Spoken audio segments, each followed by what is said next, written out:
So Jackie Chan's father once tried to sell him to a doctor for $250. Surprisingly, that's one of the most stable parts of his childhood.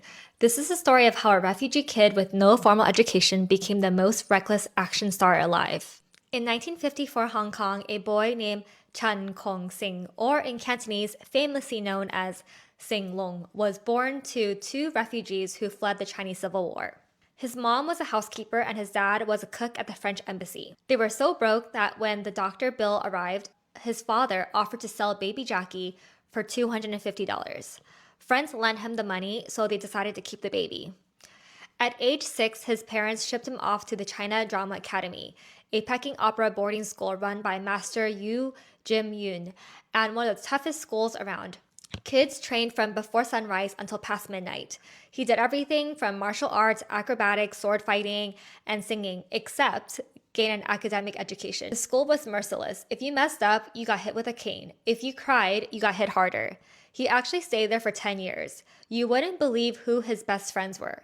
The legendary Sammo Hung and Yun Biao, the future three dragons of Hong Kong cinema. They all got hazed the same way, slept in the same room, ate congee every day, and survived the same beatings.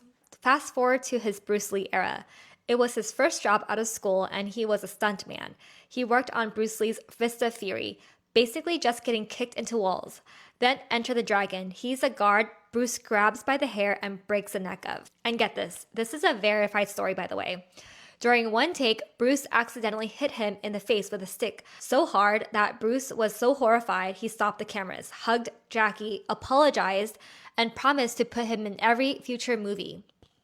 A few months later, Bruce died.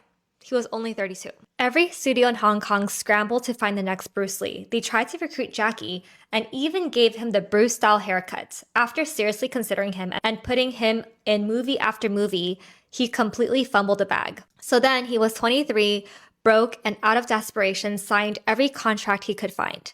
Then he got handed a script for a goofy kung fu movie. He had an idea so radical his director thought he was crazy. After failing to live up to Bruce Lee's legacy, he decided to do things his way. Where Bruce was untouchable, Jackie would get hit. Where Bruce Lee was serious, Jackie would be a clown. Where Bruce never smiled, Jackie would laugh while he was bleeding. In 1978, he starred in two movies, Snake in the Eagle's Shadow and Drunken Master. Both did extremely well.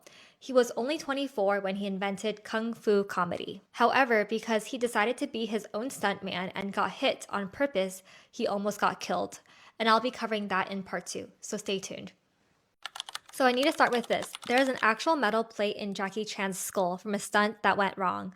I'll get to that story because it's insane. But first, let me walk you through all the other times Sing Long nearly got himself killed, because there's a list. Starting with Project A in 1983, he played a sailor in 1900s Hong Kong. And in the climax, he had to climb to the top of a clock tower, about 60 feet up, grab a clock hand, and hang. Well, the hand snapped. He fell straight down, ripped through two awnings, and landed neck first in the dirt. He was inspired by an old Buster Keaton stunt from 1928. Did the take 3 times. 3. I would have personally quit after 1, but he's Jackie Chan. Then there's Rumble in the Bronx in 1995. He jumped from a bridge onto a moving hovercraft and broke his ankle the second his foot hit the deck. Now here's the part I couldn't get over. The crew cast a flesh-colored sock over the cast and painted a sneaker on it. He limped through the rest of the shoot, and you can actually see it if you watch closely. Then in 1985, we had Police Story, one of the most iconic Hong Kong films. In the climax, he grabbed a pole wrapped in live decorating lights and slid all the way down through a 6-story mall. Those bulbs were exploding against his hands as he descended. He ended up with a 2nd-degree burn, a dislocated pelvis, and spinal damage. The crew nicknamed it the Glass Story because of how much glass he smashed through. And he says to this day, it's the stunt he is most proud of. Then in 1998, he was in Rotterdam filming Who Am I? And he stood on the roof of the 24-story Williams Wharf building.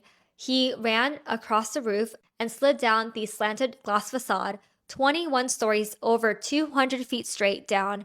He later admitted this was a stunt that terrified him more than any other in his career. But nonetheless, he still did it in 1 take. But nothing comes close to what happened in 1986 on Armor of God. He was filming in Yugoslavia and the shot looked easy. Just leap from a castle wall onto a tree and swing down. He nailed it on the first take, but he wanted it faster, so he went again. His foot slipped, he missed a branch, and he fell 40 feet headfirst onto a rock. A piece of his skull was actually driven into his brain.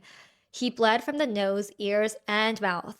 The crew thought he was dead. After 8 hours of emergency brain surgery, he ended up with a metal plate in his head and permanent partial hearing loss. 6 months later, he was back on set. I genuinely don't know what to do with that information. And after surviving all of that, you'd think Hollywood would have been calling. I'll tell you exactly why they weren't and how that finally changed in part 3. Stay tuned. Most action stars retire by 50, but Sing Long, better known to most of you as Jackie Chan, is 72 and he just performed every single stunt in Karate Kid. Legends himself. No CGI, no stunt double, so today I'm walking you through how the man with a metal plate in his head became one of the most successful entertainers alive. So fast forward to 1995, Rumble in the Bronx finally cracked the American market. Then in 1998, at age 44, Rush Hour dropped. It paired him up with Chris Tucker, and the chemistry between them was so good that the movie grossed $244 million on a $33 million budget. Jackie became a global superstar overnight. After that, he absolutely cooked. Shanghai Noon, Shanghai Night, 2 more Rush Hour sequels, The Tuxedo, Around the World in 80 Days, and even The Forbidden Kingdom, which finally paired him with Jet Li after 20 years of fans begging for it. And get this, he was running 2 parallel film careers in 2 different languages at the same time, doing Hong Kong releases and Hollywood releases, sometimes back to back. He even voiced Master Monkey in Kung Fu Panda, which introduced him to a whole new generation of kids. And if you think films alone are impressive, the empire he built off them is even more wild. Over 200 films across 6 decades, over 20 albums in Cantonese, Mandarin, Japanese, Korean, and English, and he even sang most of his theme songs himself. He founded his own stunt team, owns a film studio, a cinema chain across China, a sushi restaurant called Jackie's Kitchen, a clothing line, a gym, a skincare brand, and even a line of cookies and oatcakes. His net worth is well over $400 million, part that caught me off guard when I was researching this. Way back in 1988, before he was even that rich, he founded the Jackie Chan Charitable Foundation, which has built schools across rural China and funded disaster relief on multiple continents.